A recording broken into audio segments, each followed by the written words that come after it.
सयपत्री फुल फुलेको छ यसरी। तिहारमा चाहिँ हामीले फुल किन्न पर्यो। अहिले यहाँ चाहिँ यसरी फुलेको छ फुल सरर लाएर ढिलो फुल्यो फुल। यो चाहिँ मखमली फुल हुन्छ। मजा फुल फुलेको।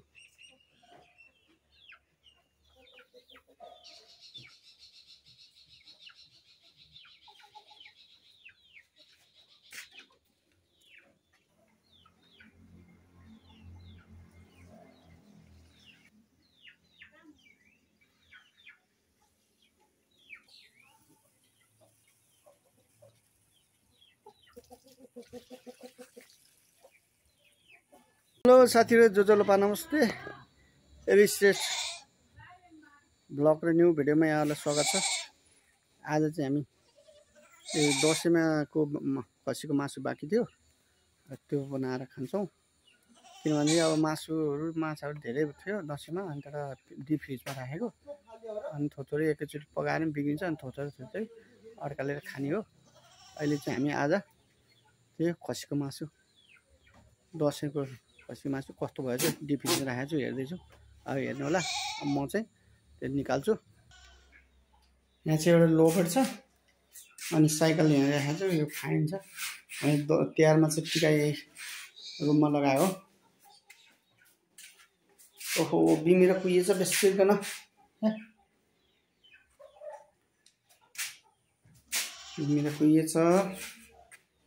अब म चाहिँ फ्रिज खोल्छु। यहाँ छ फ्रिज, डिप फ्रिज।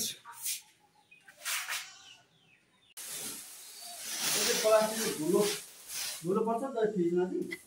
अनि यो पानी यहाँ पानी कस्तो आएको छ? उतै बाटो चुया हेर्नु त।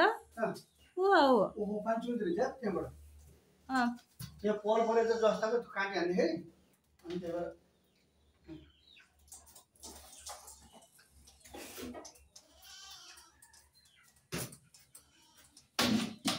यस्तो छ जमेछ यस।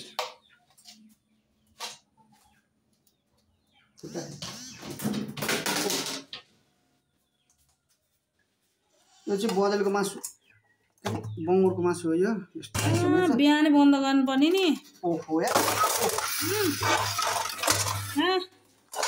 यस्तो साइज जमेछ हुँदैन।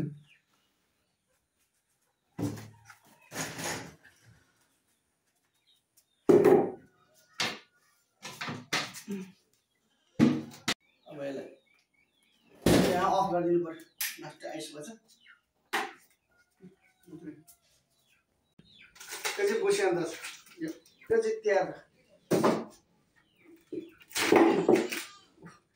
रक्तीको डल्लै यस्तो भएछ। यो रक्ती खानु चाहिँ हुँदैन, अब यस्तो भएछ। अब यो पक्ली, यो कहिले पक्लिने? अब यस्तो ढेको भएछ मासु। दसैँको एउटा फिला राखेको खसीको यस्तो भएछ। यसलाई अब पक्लिन्छ। यो के अरे, यो यति राखिन्छ है, राखिन्छ।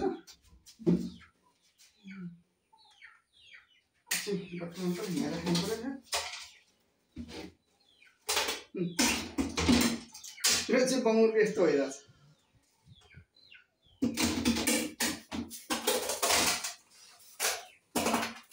होस्, अब यसलाई त्यो चाहिँ बसी आउँदा चाहिँ भोलि बिहान खाने दिउँसोमा एकदम या पुरै आइस भनेको। यो चाहिँ अब एउटा फिला राखेको थिएँ मैले दसैँमा, कस्तो हुँदैछ है मासु। अब आज टेस्ट गर्ने हो। यो दसैँको अष्टमी दिन काटेको दसैँमा। अब यसलाई पानी हालेर पकाउने हो। आछु कस्तो चिसो यहाँ बना। अब आज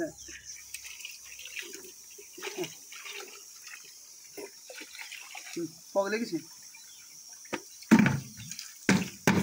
फुट्ने बाल्टी बाल्टी फुट्ने कि आयो मान्छे। ल बाल्टीको आँगर पुरे।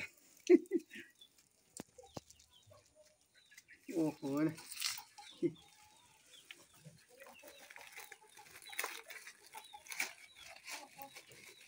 तर यो काट्नु पर्दैन। मसिनो टुक्राएर ठिक्क ठिक्क पकाउने पिस बनाएर राखे हो। खासै यसरी राख्ने फ्रिज।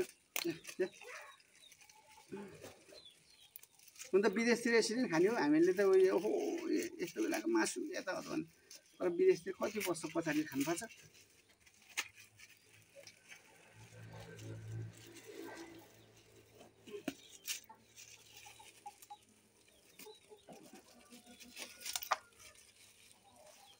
यसमा स्वाद हुन्छ हुँदैन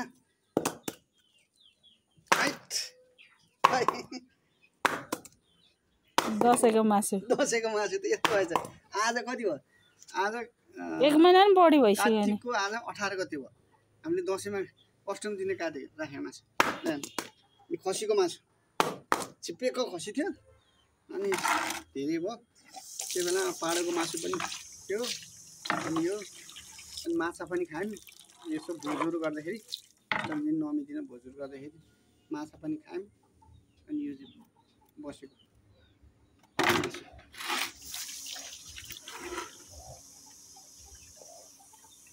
आइस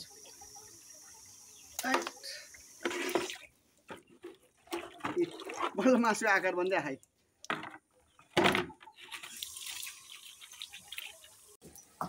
अलि मसिलो पिस्नु है मसला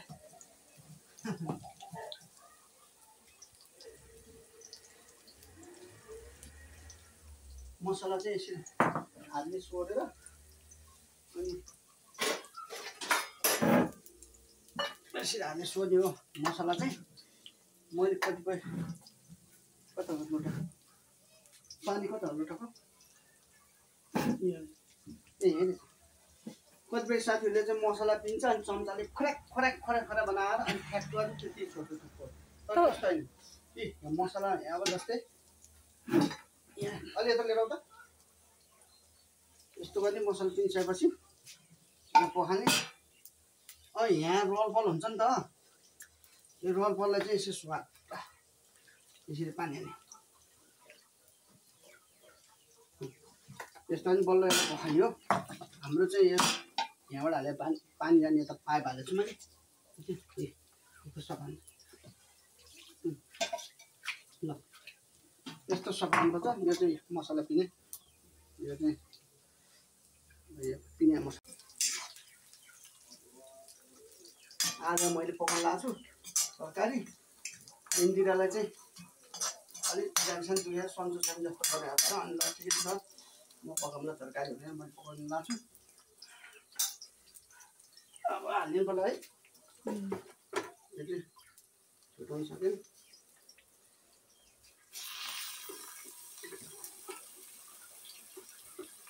यसरी पखालेको त्यो जमाइ भएर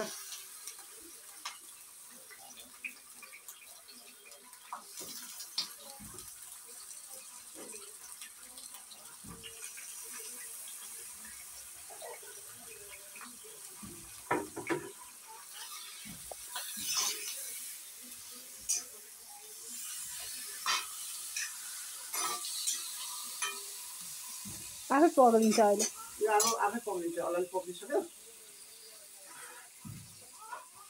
पानी यस्तो हो पक्रियो अहिले चाहिँ पाक्दैछ अब यसलाई पानी अलिक मजाले सुकाएर भुट्ने हो अनि भुटेपछि अनि मसलाहरू रेडी छ मसला अनि बेसारहरू नुनहरू अनि हाल्यो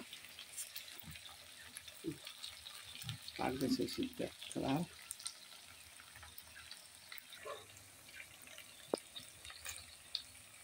चटट्ट पड्केर पटपट पटपट गरेर अलि भुट्नु पऱ्यो अनि अलि भुटेपछि अनि मसला हालेर बेसारहरू हाल्छु अनि टमाटर हाल्छु अनि छोपेपछि एकछिन पाकिहाल्छ अब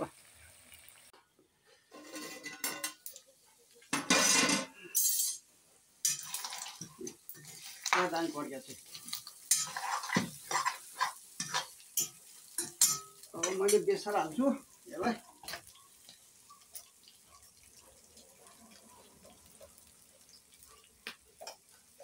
हाल्ने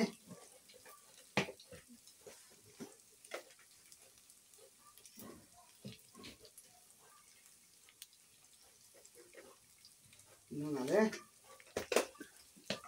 यहाँ चाहिँ सबै पेस्ट हुन्छ अदुवा लसुनहरू लङ सुमेलहरू दालचिनी सब यसमा छ यो पेस्ट मैले चाहिँ यसरी हालेँ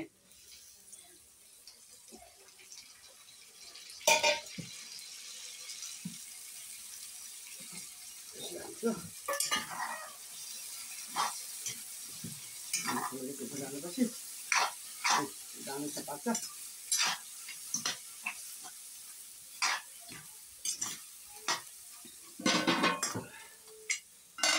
छोपेपछि बाफले पाक्छ मसला हाल्छ कि मैले एक टमाटर गली कस्तो दामी भयो ल त्यो पाडोको मासु भए चाहिँ मैले यतिकै हामीले दाल साल बनाएर यतिकै मिठो हुन्थ्यो यो चाहिँ खसीको मासुबाट एउटा चाहिँ रस हाल्नुपर्छ रस हालिदिनु ल हाल्दैन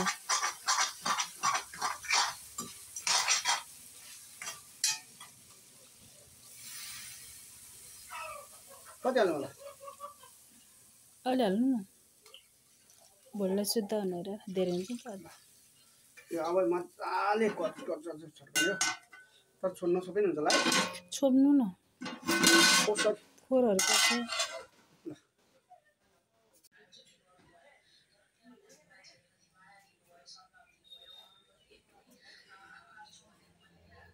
यो चाहिँ तरकारी पाक्दैछ पानी मसला सब हालेर अब चाहिँ मजाले उमाल्ने मात्रै हो यो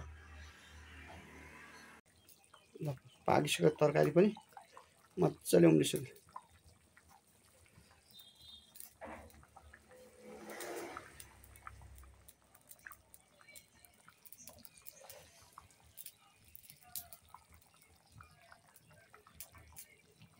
तरकारी अब तरकारी पाक्यो अब चाहिँ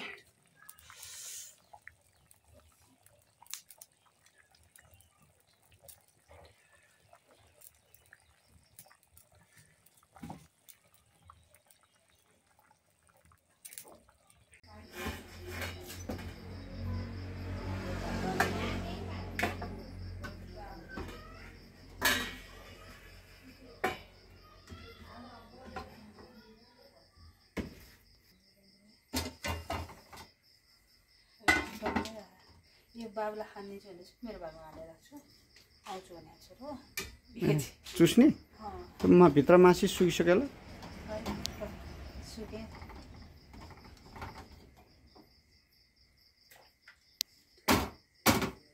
साग नि छ साग नि होला नि सागे त म त खाँदैन होइन फ्रिजमा राख्ने केही हुँदैन बिग्रिँदैन फ्रिजमा राखेको चाहिँ सागलाई भोलि तता नि खाने नि साग राम्रो हुन्छ क्या हुन्छ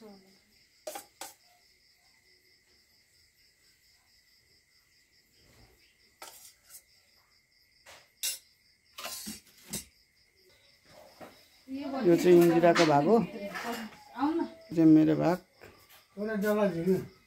यो चाहिँ बाको भाग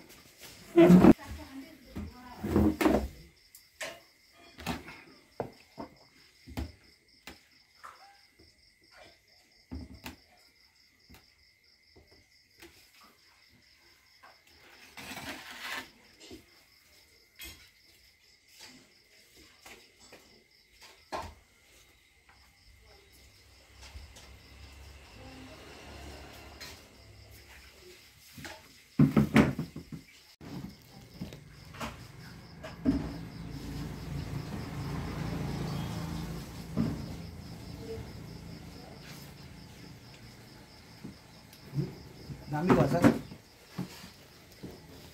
स्वादिष्ट भएछ नुन अलिक कम भएको छ मैले चाखेको थिएँ अलिकति होइन एक पिस चाहे ताजा मासु जस्तो मिठो होला जिउमा हालेर नबिग्रे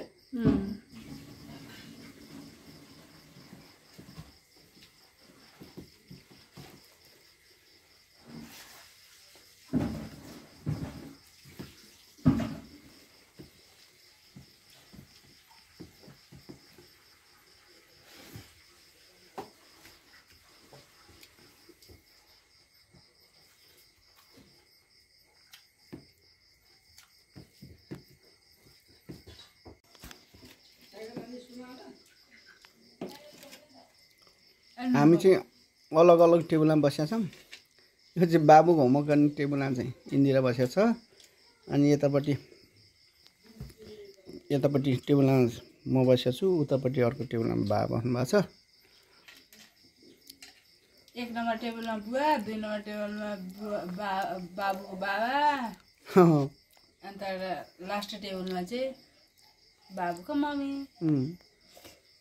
कस्तो भएको टेस्टी कस्तो छ त दसैँको मैजा र मासु मिठो अलि नुन कम अझ बङ्गुरको 2 किलो त बाँकी नै छ नि त्यो नि दसैँको हो होइन त यो नि तिहारको त्यो चाहिँ खानु पाएन बाबुलाई एकचोटि पकाएको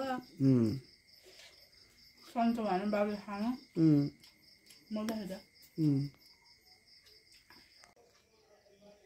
ल साथीहरू हामीले चाहिँ खाना पनि खाइसक्यौँ यो दसैँको अष्टमी दिन काटेको खसीको एउटा फिला राखेको थिएँ मैले राख्न त अरू मासु पनि राखेको थिएँ त्यो रातो बाल्टीमा ठिक्क 1-1 किलो पोका बनाएर राखेपछि चाहिँ नि एक पोका निकालेर पकाउन सजिलो हुन्छ भने मैले त्यसरी राखेको थिएँ अनि तिहारलाई पनि भयो अहिले अब दसैँ सक्यो तिहार सक्यो अनि त्यसपछिबाट अहिले चाहिँ आज मैजार गरेको चाहिँ खसीको एउटा फिला काटेर राखेको थिएँ बाँकी त्यो चाहिँ मैजार गरेर खाइयो अब हेर्दै गर्नु होला हाम्रो भिडियोलाई माया गरिदिनु होला सब्स्क्राइब गरिदिनु होला सब्स्क्राइब गरिदिनु होला हाम्रो भिडियोलाई मन पराएर आजलाई यति नै बाई